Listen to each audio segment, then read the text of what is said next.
Good afternoon, good morning, good evening, wherever you're watching this workshop. So this is actually a re-record of a workshop I did live. I had some ladies that joined me for this, but unfortunately I forgot to record it. So I've decided to re-record it just on my own, so that you are able to experience it. I had a lot of requests to record it because a lot of people couldn't make it. So I felt that it was important to just jump back on and do it again. It was a great feeling after the workshop, realizing I hadn't recorded it, but there you go. So I'm just going to go ahead and share my screen. Start share. There you go.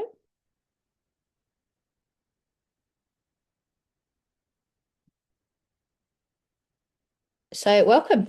So how perfectionists are losing weight without losing their lives or sanity.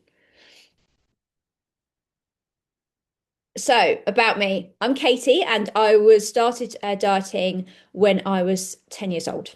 My pediatrician told me at the time that I was 10 pounds overweight and so needed to lose that, which was really sensitive and tactful at that time of my life.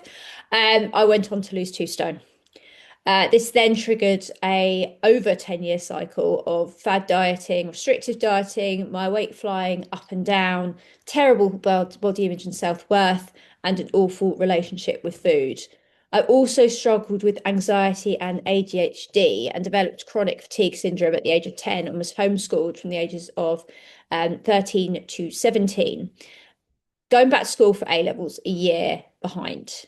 So back to the school food side of things. When I was in my early mid 20s, sick of feeling like I had no control over my weight of food, I started educating myself. And at this point, I had already had a medical science degree with all the electives in nutrition. So I did 3 more nutrition qualifications to educate myself more. Around the same time, I decided enough was enough with regards to my mental health struggles as well. So I educated myself and got help with that too. Psychotherapy, CBT, coaching, my own research, you name it, I've done it. And I really embraced and essentially made a hobby out of improving my mindset. All of this essentially enabled me to be where I am today. I have a great relationship with food and my body image, and I'm at a weight I'm happy with and I've been happy with for a long time. Incidentally, I've never worked well with someone else. Like I always did the work and was professional, but I never enjoyed it. And it didn't help my mental health because I wasn't fulfilled in what I was doing. Everything just felt a bit unnatural and completely out of alignment to me. So I got brave and quit my job in 2017 with 2 clients to my name, and the rest is history. So I've been a weight loss coach for over 9 years, well, just under 9 years now. And I've helped over 800 women lose weight and keep it off. So it's not a lot about me. These are the some of the amazing women I've coached that I'm very proud of.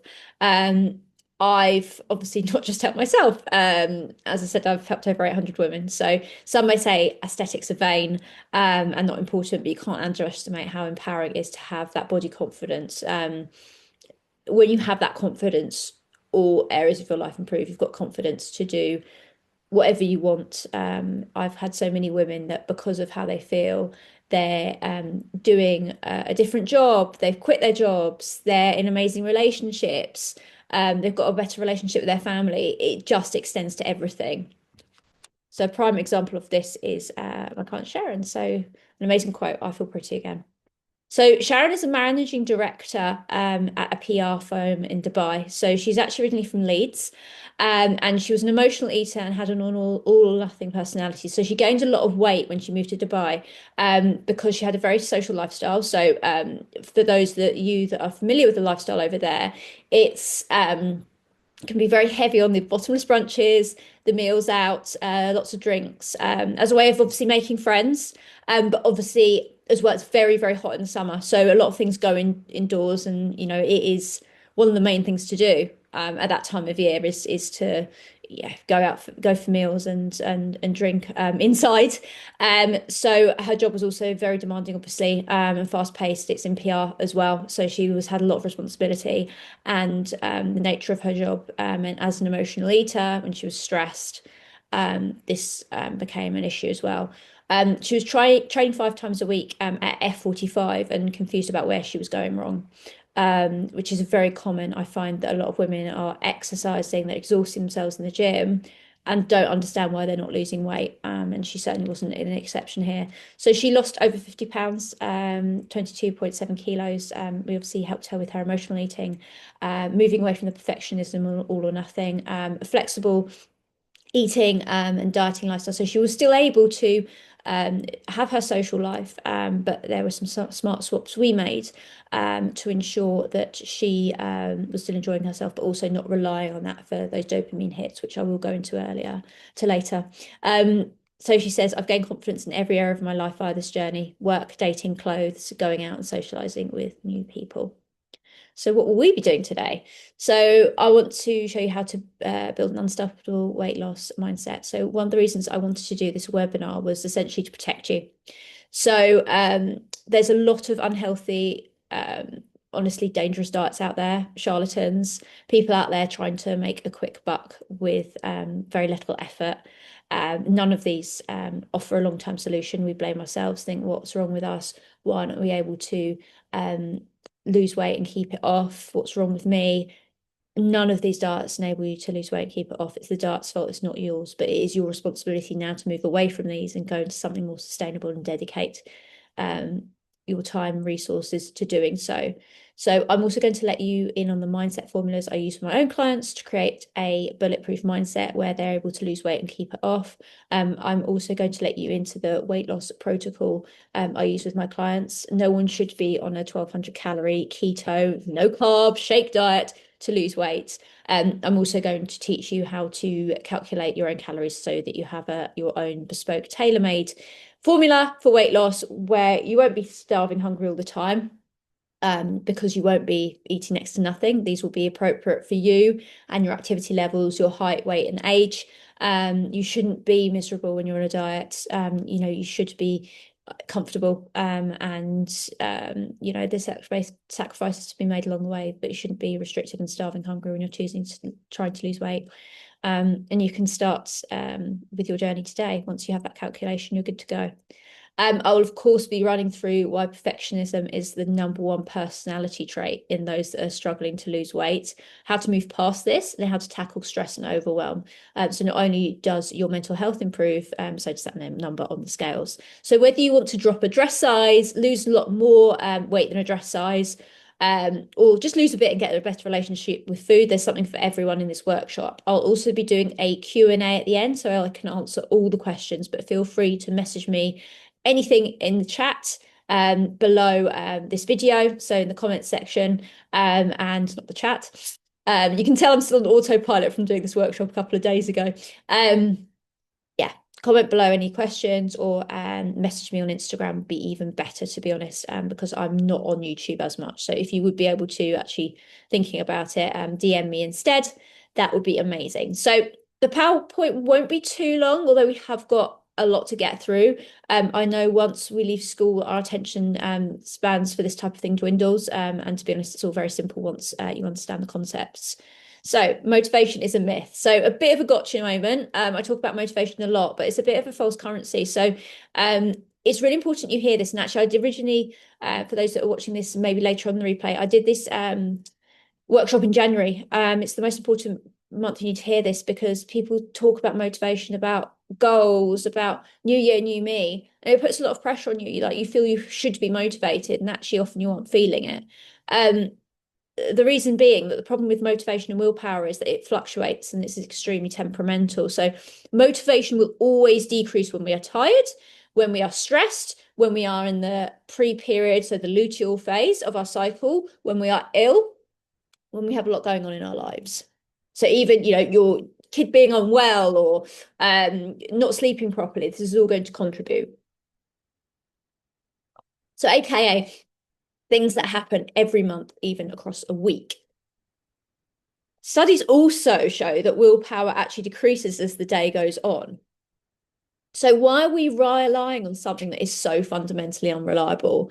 Why are so many people waiting to start until they feel motivated, when motivation is here one day and gone the next? It is just really another buzzword, and just makes no sense to rely on this. So yes, motivation can be a great catalyst, and key in getting someone started, but we cannot rely on it for the rest of our journey. This is typically why people struggle from week 3 onwards, because that motivation is starting to fizzle out and they haven't got anything to back it up.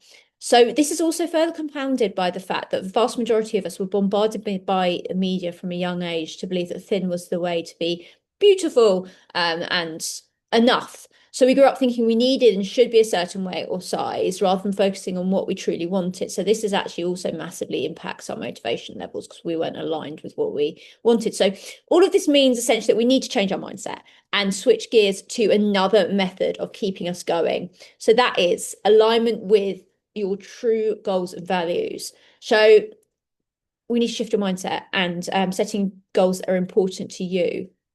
So ask yourself, what is your number one weight loss goal? Why do you want this? Is it to feel better on a holiday or at an event? Is it to feel more comfortable every day in a t-shirt and jeans? To feel better in certain clothes? Is it about running after your kids? Does it feel like a black cloud that's following you around? Why not stay where you are? Is it a should? Are you actually happy where you are and you feel like external pressure to change? Because if it is, get off this workshop now. Like, you are good. Just be you. You don't have to be here. You don't have to be losing weight. And you're certainly not going to be able to keep going if it's not something you actually want. And that's totally fair enough.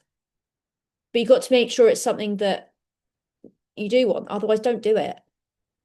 Or is it something that actually you desperately want and you're just not willing to accept any longer, bottom line? Is how you feel about yourself affecting your happiness? How does it affect you every day? What things are you missing out on because of how you feel? Is it stopping you from being mindful and in the moment? Are you missing out? Which leads me on to, what does weight loss give you? Confidence at work. Would you feel more mindful and in the moment on holiday or with your kids? Happier and more comfortable at events, meals, nights out? Does it improve your fertility levels, your chances of having a family or having another child if you do already have one? So your task now is to write down your weight loss goals. So there should be no shoulds or BMI or even weight. So this is going to be a shock to a lot of you because a lot of you will be saying right now, well, my weight loss goal is to lose 2 stone, or I want to be X number of stone. Problem is, and this is another reason why your motivation struggles, is that figures are typically really non-emotional and based on a should and picked out of the sky often. And it's often based on what BMI you've been told. Maybe you've had a little bit of a Google and you're like, okay, my BMI is this, so in order to be a normal BMI, I'm that. Well, it's not motivational, it's just a figure. In order to stay on track, we need exciting and motive goals. So use these prompts for help. I'll give you 5 minutes. Actually, I think you should take 10 to do this since we're not under a time crunch.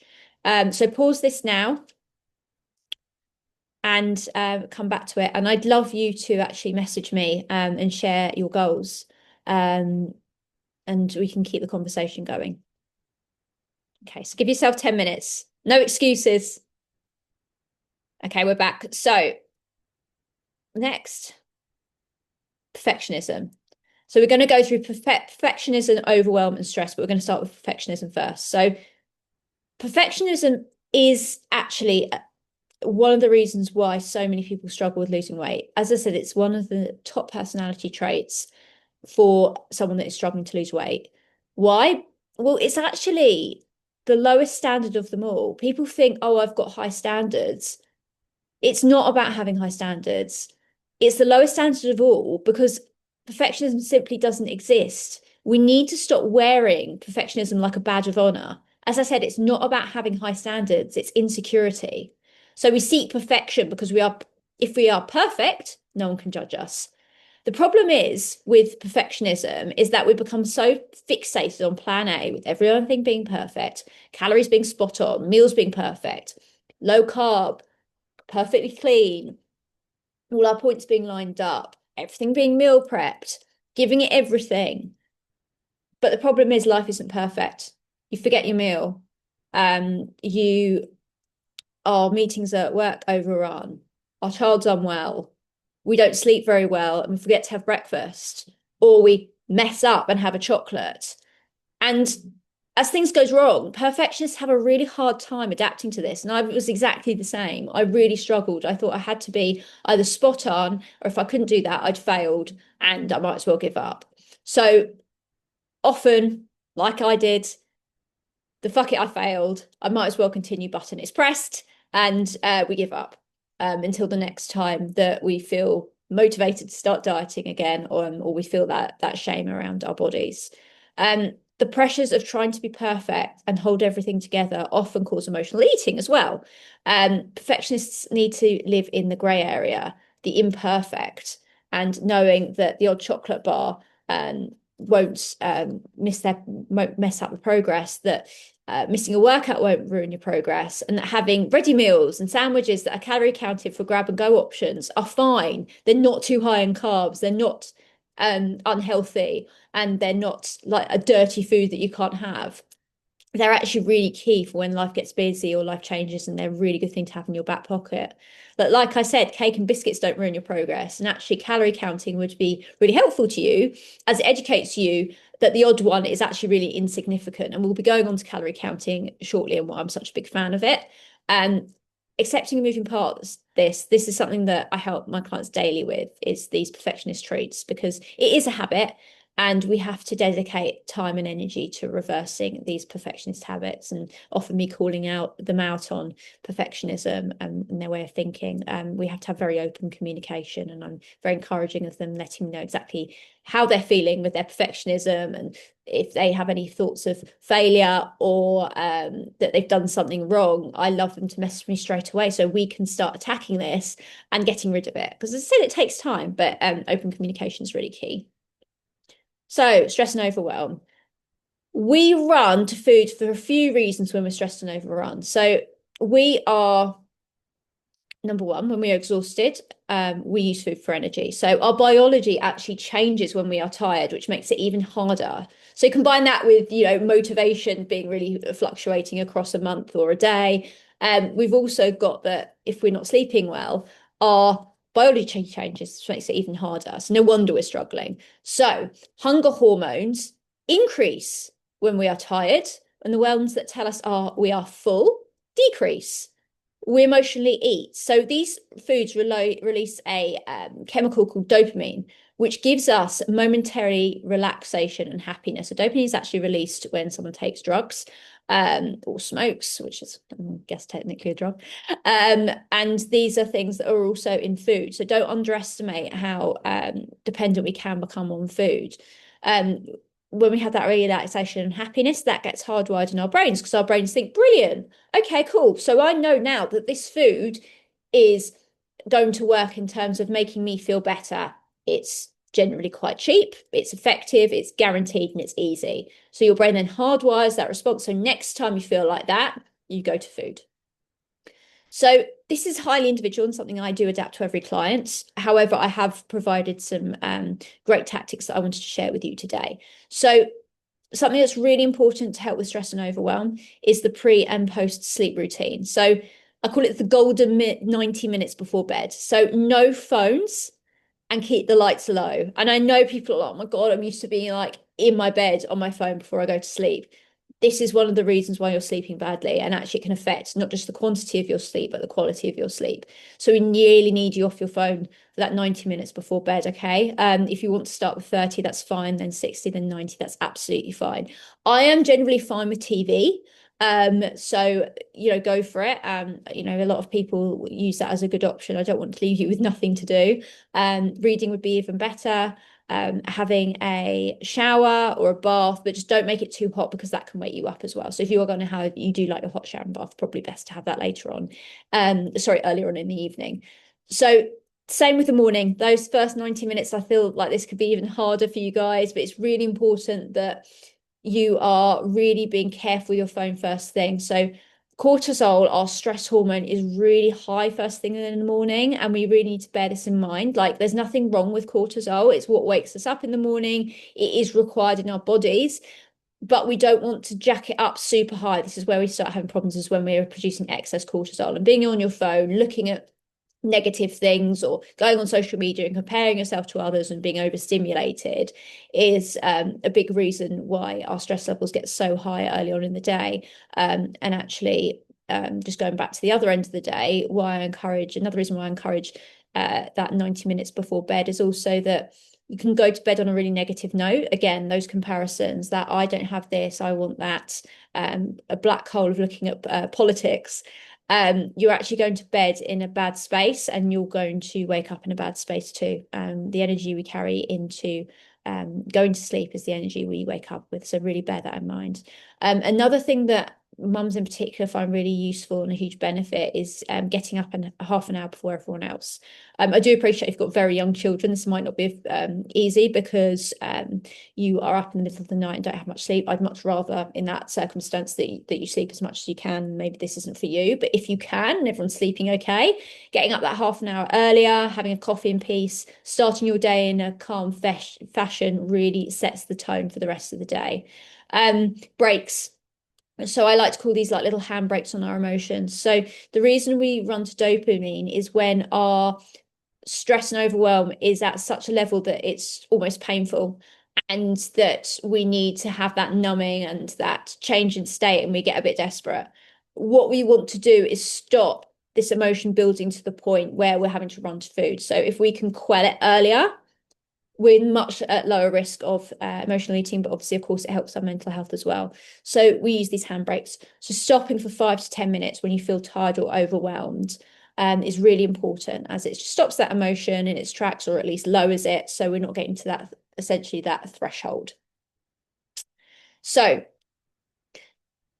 in terms of planning things you enjoy rather than um, relying on those dopamine hits from food. So, typically a lot of weekends do revolve around eating and drinking, and it is to get those dopamine hits to relax and enjoy ourselves. But we actually really need to go and do some groundwork and think about what fulfills you. And, if you want to pause it for 5 minutes here and write this down as well. And I often challenge my clients to think about things they enjoyed doing when they were younger, whether it's a sport, a hobby, something like that.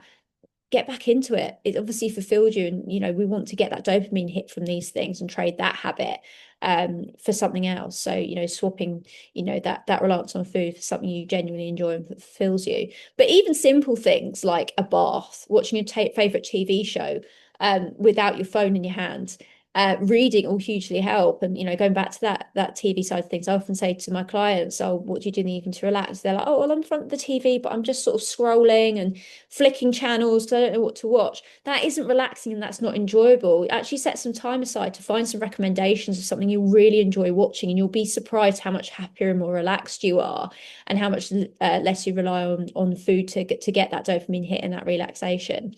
And mums often struggle with emotional eating because they aren't putting themselves further up the pecking order and doing these things I mentioned above. Again, they're relying for food for that 5 minutes to themselves. That it's actually a really mindful activity as well. Again, your brain's doing its best to try and make the situation better. So please don't blame yourself. But having that food is giving you that dopamine hit, that relaxation. It's again quick, easy, effective. And because we're not putting ourselves first, that's our port of call, because it doesn't actually require much maintenance, but we really need to start doing these things. Also having protein. So sufficient protein is really important in keeping us full and staying full, and hugely helps with cravings. So making sure that you've got a portion of protein at each meal. So chicken, fish, meat, eggs, meat replacement products is really important. Happy to go through portion sizes with you guys if you want me to as well. Okay, so I want to touch a little bit more on emotional eating and binging. So binge and emotional eating. So what is the number one cause? As I've touched on, there are personality types that are much more susceptible to emotional eating. But did you know the number one cause of binging is actually restricting and cutting foods out? So I heard a really interesting quote when I was learning about being a nutritionist, which was, if you don't want to put on weight, don't go on a diet in the first place. So 90% of diets fail. And that is because so many of them are based on heavy restriction and cutting foods out. You're going to end up binging. You're going to end up having a really bad relationship with food. The longer you've been on diets, the more your mindset's going to be messed up with it. All right. So, show of hand, if you don't believe me, who consumes or binges when they consider themselves a bad food. And I hope you're all internally going like, yeah, that's me. I used to be exactly the same. You're binging because you think it's a bad food. So emotional eating is a complicated individual subject and out of the scope of a hour-long group workshop. I've done my best today to give you as much as I can, but it is one of the reasons why women are coached by me. It is complicated and it's highly individual, but this will get you well on your way. The tips I've just given you, and the tasks we're going to do next. All right. So stop cutting these foods out. I actually often set the task of consuming these foods, be it once a week or even daily. But you need more diet, more guidance, and this is where calorie counting comes in. So you might be nervous of calorie counting because of a bad experience you've had with it, or you've heard bad things about it being restrictive. But whether you're an emotional eater or you're social and just want to learn balance and moderation, or just want some education, understanding and educating yourself around calories and food will really help you. So everyone's calories are different. Okay. So it's highly individualized. So factors that affect your calories are age, height, weight, activity level, and gender. So this is one of the reasons where people do struggle with calorie counting, is that often they've been given the wrong calorie calculation, and often the calories are way too low. So they also assume by calorie counting they shouldn't eat anything they consider naughty. So 1,200 calories is, for some reason, a very popular amount.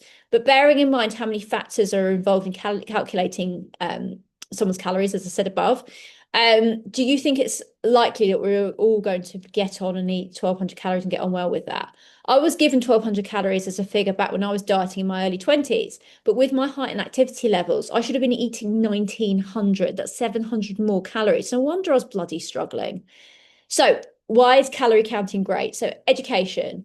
You'll learn the appropriate amounts of foods to consume, and you'll be able to eyeball these easily and not actually need calorie counting in the end. Convenience. So, the vast majority of places have calorie counting calories on the menu and the backs of packets. So, you run into a supermarket, guaranteed you are going to find exactly all the information you need and get on with your day. So it makes choosing quick and easy options easy. As I said, I'm a big fan of, running into Pret or M&S and grabbing a sandwich and getting on with your day. And it just helps so much, especially if you're so busy, because it's, as I said, it's just a decision that's going to take you 2 minutes.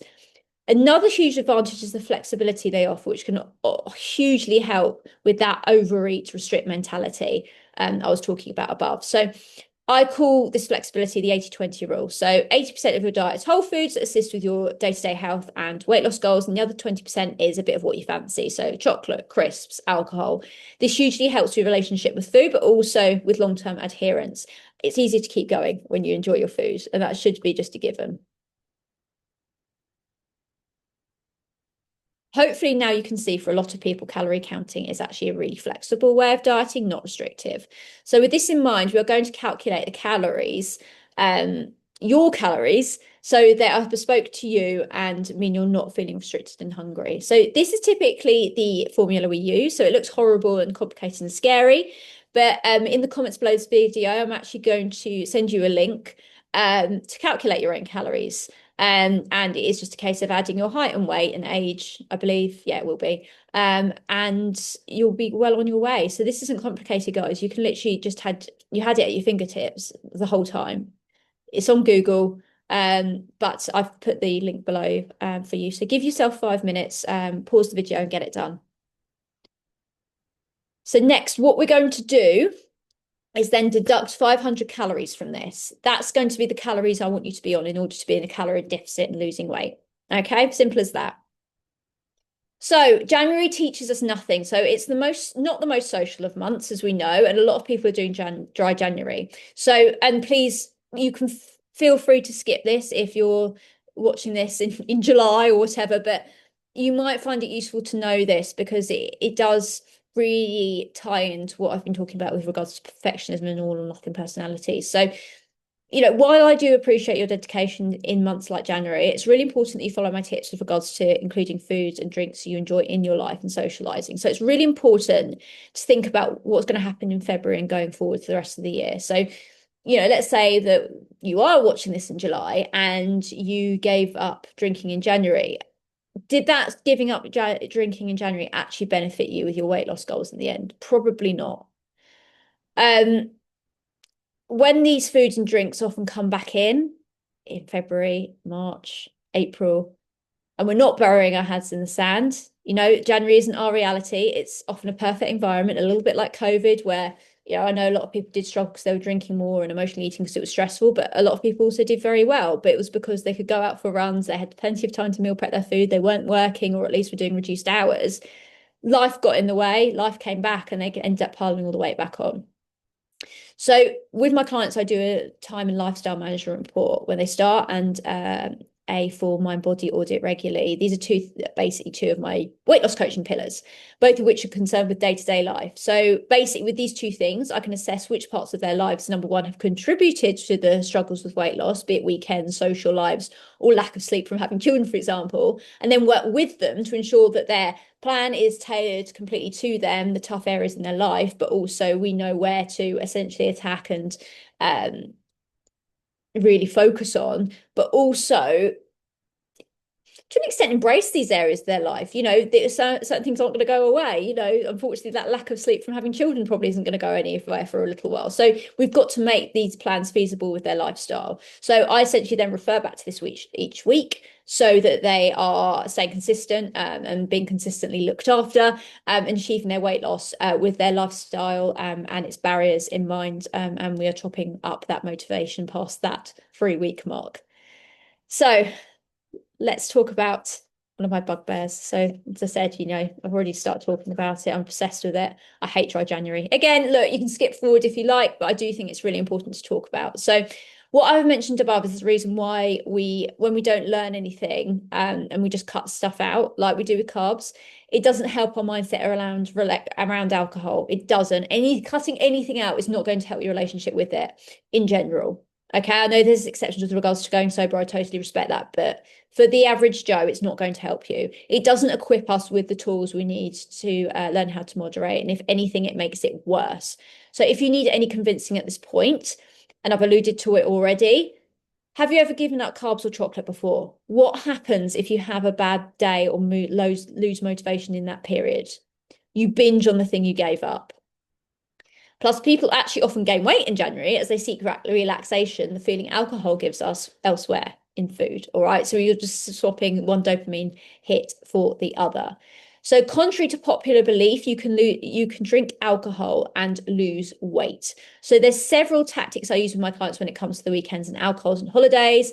And each week with my clients, I'll go through okay, what their plans, what ones revolve around alcohol and help them with that. One of the main tactics I use and that I'm going to teach you today is balancing alcohol intake and weight loss by making smart swaps. So opting for lower calorie options, which can more than half your calories. And don't forget, with alcohol, regardless of the drink we're having, we are still having the same effect. We're still having that relaxation. So actually, we're really lucky that we can do these swaps and actually make them fit around our calorie counting and our weight loss goals because we still get the same effect. So what I'd love you to do is swap large wines for Prosecco or champagne or 125 ml wines.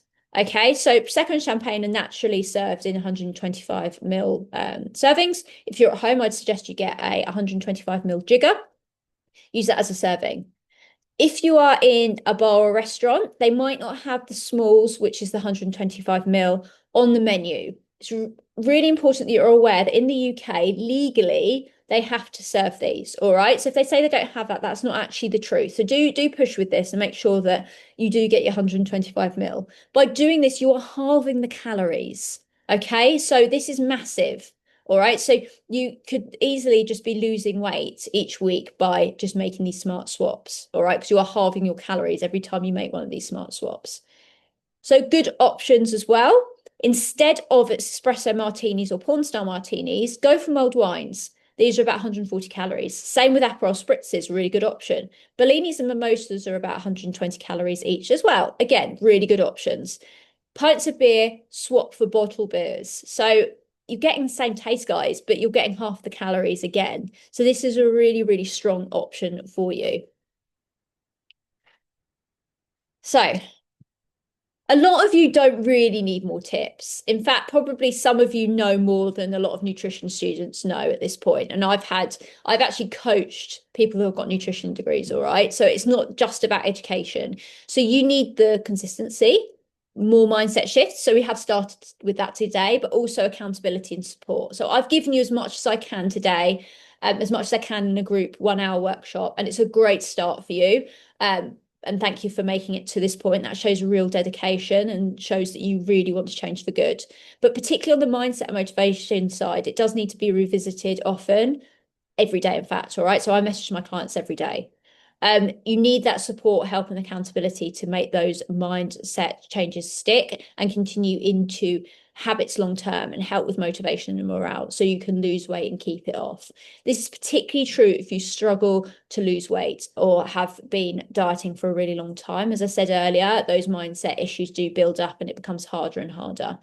So if you've enjoyed today, you like me, hopefully you do, and you like the way I've done things today, again, hopefully you do, and want to hear more about how I can help you on a one-to-one basis within my weight loss coaching program, you can book a free consultation call with me to hear more about it and decide if it's right for you. And we'll make that decision together. I might decide that actually it's not the best thing for you. You might decide it's not the best thing for you. It's totally fine. We'll have a really casual chat. I'll help you with your mindset even further on that call. We'll do a little bit of a mindset masterclass. So even if you decide it's not right for you, you're still walking away with something and feeling even more motivated.